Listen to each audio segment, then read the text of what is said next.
What's up, everyone? AdamOS here. I thought this would be a cool new opening for the streams. Maybe you got something on your mind. Maybe you just want to know something. Get to know me a little bit more. Hear my opinions, that kind of bullshit.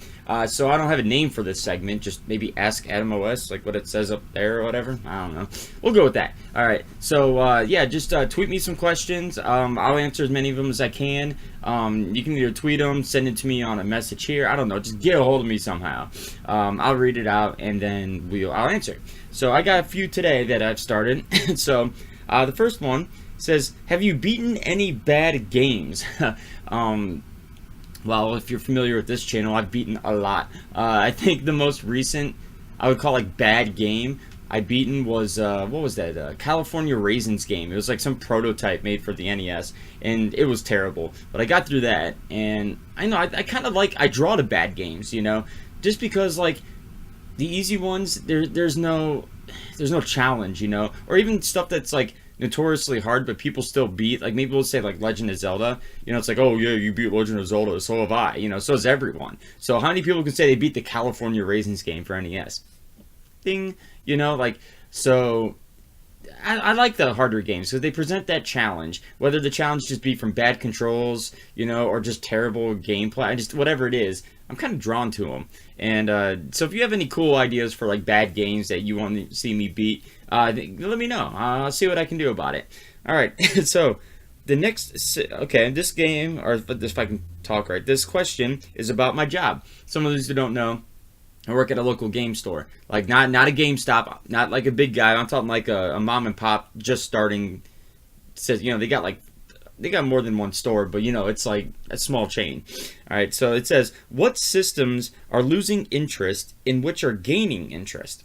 Okay, now this is obviously coming from the perspective of Northeastern Ohio. So I mean, obviously it's going to change depending on the region, like especially when considering games were they were distributed differently throughout the United States. Like some areas like California might have gotten games that we didn't, and vice versa. Because you got to remember, United States is a huge country, you know, and a lot is divided, not in a bad way, but just like, you know, like you can only go from one coast to the next, you know, like it's hard to get it throughout the entire United States. So coming from Northeastern Ohio, what I've been seeing is a lot of the disk system games are starting to get some popularity, like your GameCube, your Sega CD, even like your PlayStation 1 and 2, especially with that Crash Bandicoot that just came out, you know, for PS4, where they redid all the HD things. Well, that's also been a big thing with even PS3 and PS4 now. They're doing all these like HD remixes and stuff.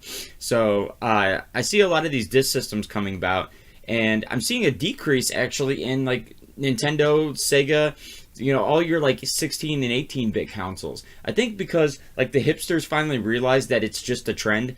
Like they're not actually into these things. So they're selling back, like they're keeping like all their top 20, as I call them, you know, like the ones everyone goes for. That's on the NES Mini, you know, like that shit, you know, your Contras, your Marios, your Metroids. You know, they're holding on to those just because it still has some kind of monetary value. But other than that, you're seeing like people just like getting rid of their collections again. Like we're seeing an influx of like these 8-bit, 16-bit console games, and it's always like the weird ones. And then every once in a while, we're starting to even get more of like the common ones. Like we have 3 copies of Conker's Bad Fur Day right now. We used to barely have one and hold on to it, and the prices have gone down. You're starting to see a dip in the prices for your 18 and 16-bit consoles, and I think it's a combination of demand. You know, like just demand's a little bit lower, and 2, just the prices of like these new games on the newer consoles are like $5. You know, like you can go download the game for $5. So why buy a cart? You know, and with every new generation, you're seeing more and more people go towards the online, no physical copy gaming. You know, where you can have like, you know, ROMs even, or like, you know, these NES minis and stuff. You're getting far away from the, you know, I must have the actual physical copy. So what's happening then is now more people are trading in those physical copies just to buy, you know, the NES mini, or, you know, even emulation. You know, they're not seeing the value in the physical copies on the 8-bit and 16-bit like those older generations are right now. So those are going lower, while as they're seeing like these older disc systems are becoming much more popular. Like we have a lot of requests for, I get a ton of Sega Dreamcast requests at my job. tons of them. We had one guy just come in, no joke, a couple days ago, bought the Dreamcast, our last Dreamcast off of us, and literally they seriously bought us out. We had about 20 Sega Dreamcast games. It equal about like 200 some bucks. He just bought them out because he's like, I can't find them anywhere. So I think that's my answer. 18. What's decreasing is 8 and 16-bit console cartridges, and what's getting more and more aggressive in the business aspect of game selling is your disc systems, your Sega Dreamcast, your Sega CD, all those kinds, GameCube, even your PS1 and 2. All right, so like my third question I'll go over today is okay, what's the most annoying thing about working at a game store? Okay, well, it has to be, oh man, I wish I'd have put some thought into this. I think I guess right now, okay, if I had time to think, I might come up with a different answer. But the first thing, and one of the most annoying things that comes to me at working at a game store is people who think they know their shit. I had one guy come in, and he said that, like he was trying to, like he was with two guys, and you can tell he was like the alpha male of the group. And he's sitting there looking through all the cases like, oh, you don't have any Mario 2s in? I was like, no, we don't, man. That's a quick seller. He's like, well, it's based off of Doki Doki Panic. And at this point, what I do, I have, I'm on the clock. I'm at my job. I can't really like get down this guy's throat. But I said, actually, you know what? Doki Doki Panic is based off of Mario 2. And he's like, no, man, it's the other way around. It's the other way around. And he looks at his buddy and goes, right.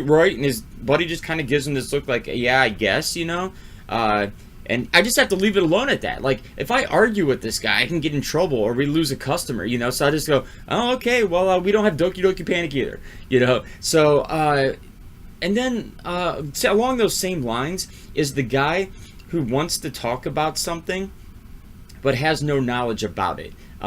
This is in the same category, just kind of a less annoying connotation to it, but it still annoys me the same amount, because he'll come up to like, let's say like, the PS1, and he'll start mentioning like games like Resident Evil, because he's played them on like these new consoles, or like he'll mention or people will mention that new Crash HD thing, and they all of a sudden assume they know everything about the older games, and they're like, well, do you have Crash 1, do you have Crash 2, do you have all this? And then we go and I'm like, yeah, I have a copy of Crash 1 for PS1 for $35. It's like, why is it so damn expensive? I'm like, dude, it's always been $35. Like, it might have dropped down to about $25 depending on just what happening, but it's always been expensive. So like, they're coming in thinking they know something, but they don't. And it's usually the people who talk about retro stuff. And very rarely do we get someone who talks their shit about like the newer systems, and I think that's mainly because like just the information is just fresh and new, so everyone kind of hears about it.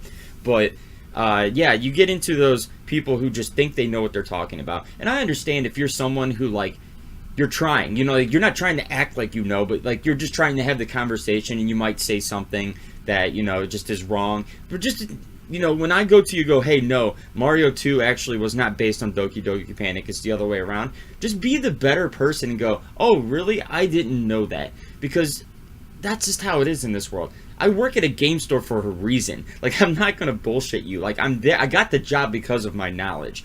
And if you're just going to come in and go, well, I know more than you, then you know what? Just don't fucking talk, dude. Just come in and buy your game and get out. Because all you're doing is making an ass of yourself. Because even when I go, yeah, well, we don't have Mario 2 or Doki Doki Panic, I'm really just laughing at you inside. And then we'll just make fun of you when you leave. Like, that guy thought, blah, blah, blah. So, those are my questions for today's, or if I can talk, for tonight's stream. If you have any more, go ahead and tweet them to me, or send me a message on Facebook, just whatever social media outlet you can find me on, send them to me. I'll have a couple more next week, and I think this will be a weekly thing on my first stream of the week. I'll just answer some questions for you guys. So yeah, if you have anything, go ahead and let me know, and I think we'll get back to streaming now. That was cool.